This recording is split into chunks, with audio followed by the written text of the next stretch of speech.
Anong gusto mong sabihin kay Jem? Hindi tayo prepared. Hindi ako prepared. Hindi ganito yung pre-practice natin ng mga tanong. Anong gusto mong sabihin kay Jem?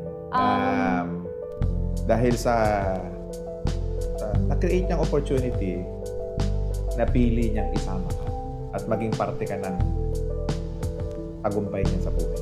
Hindi ko to laging nasasabi kasi parang casual tayo na magkaibigan.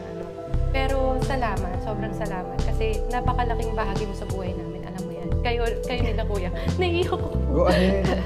Totoo, kasi alam ko naman talaga na magkaiba tayo ng ugali, ng kinalakihan. Pero masaya ko kasi ang dami ko natututunan sa'yo.